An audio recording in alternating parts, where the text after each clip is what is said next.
अस्सलाम वालेकुम बच्चों, हम इस नज़्म को पहले पढ़ चुके हैं। रीडिंग हमने कर ली है, उर्दू ट्रांसलेशन भी कर ली है और इसके हमने होमोफोन्स भी सीख लिए हैं।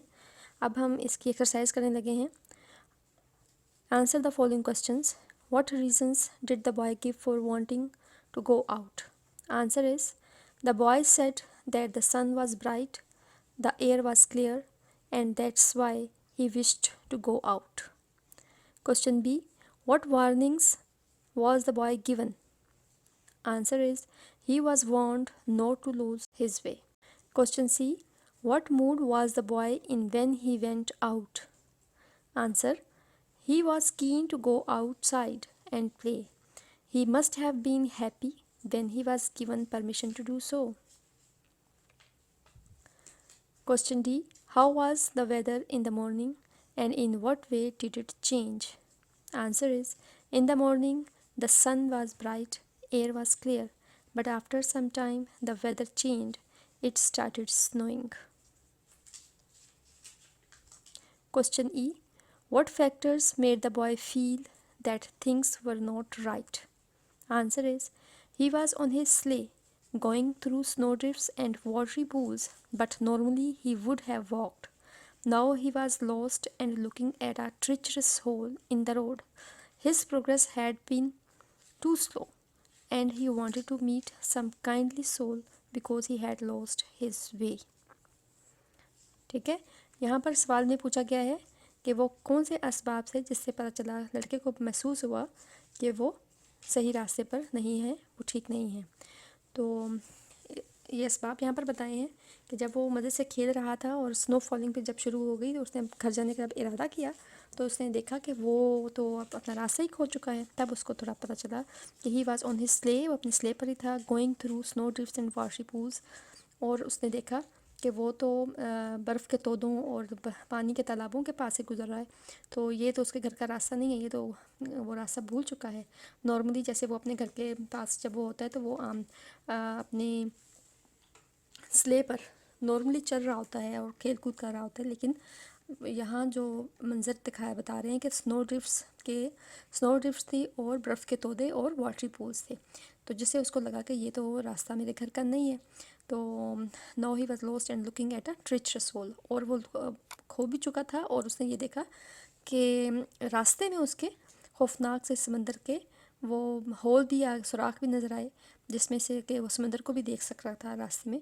तो जिसकी वजह से उसको पता चला कि ये अब थिंग्स आर नॉट राइट, जिसकी वजह से वो थोड़ा परेशान भी हो गया और उसने अपनी रफ्तार जो थी चलने की थोड़ी स्लो कर दी, और वो चाहता था कि वो किसी ऐसे इंसान से मिले कि जो उसकी मदद करे, उसे घर तक पहुंचा दे।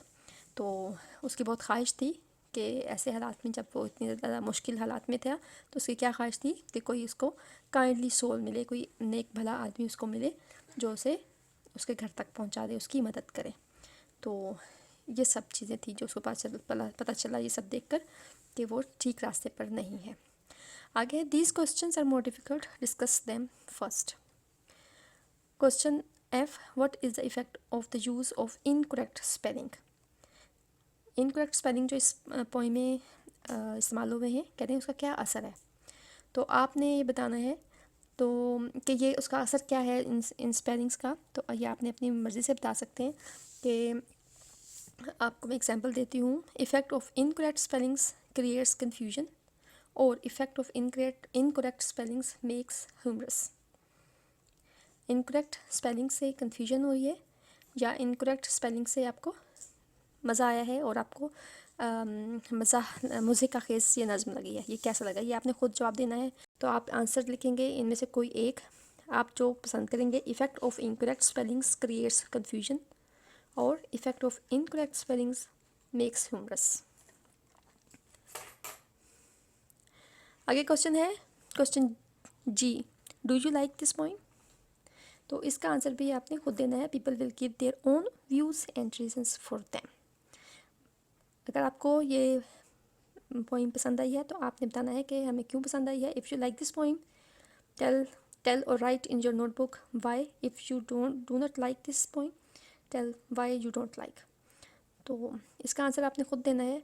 तो अगर तो आपको पसंद आई है तो आप इस तरह भी जवाब दे सकते हैं कि yes I like this poem very much because I learn many new words, क्योंकि मैंने इस नज़म से बहुत सारे नए अल्फाज सीखे हैं। आई लर्न अबाउट होमोफोन्स, मैंने इस नज़म में क्या सीखा है, होमोफोन्स सीखे हैं। I learn how to face difficulties, मैंने सीखा कैसे मुश्किलात का सामना किया जाता है।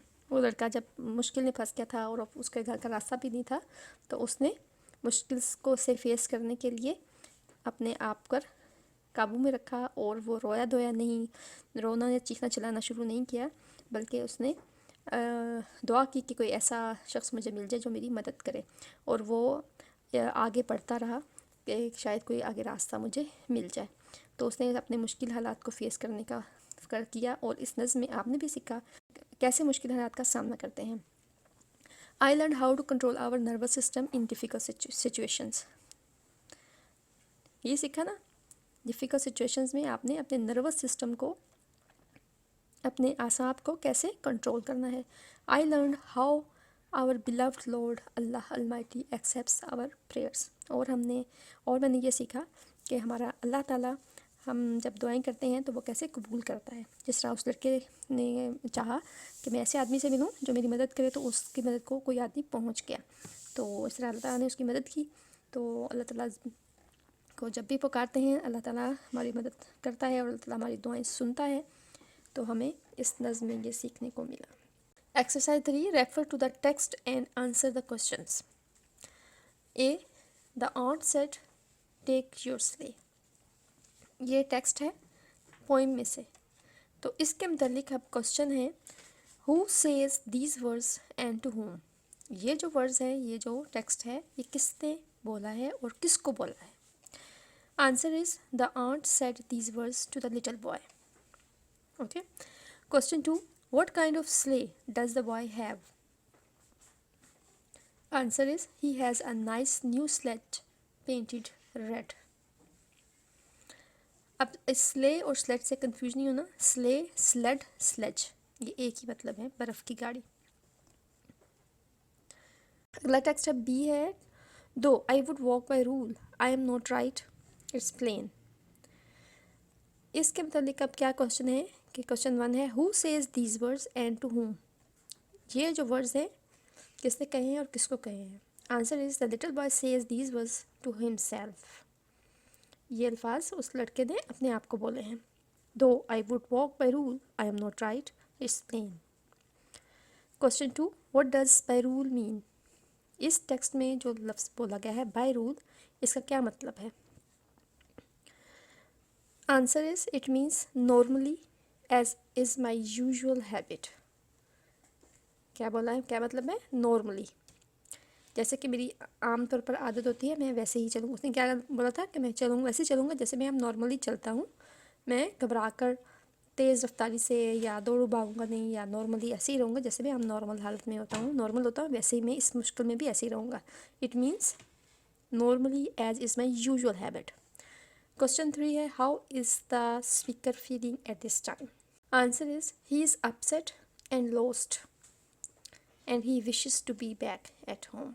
क्वेश्चन आंसर कंप्लीट हो गए हैं और मुझे उम्मीद है आपने इस स्टोरी को, इस पॉइंट को एंजॉय किया होगा। अगर आपने एंजॉय किया है तो कमेंट बॉक्स में ज़रूर बताइएगा। अल्लाह हाफिज़। अगर अभी तक आपने हमारे चैनल को सब्सक्राइब नहीं किया तो आप सब्सक्राइब कर लीजिए ताकि हमारी हर नई आने वाली वीडियो का नोटिफिकेशन सबसे पहले आपको मिले।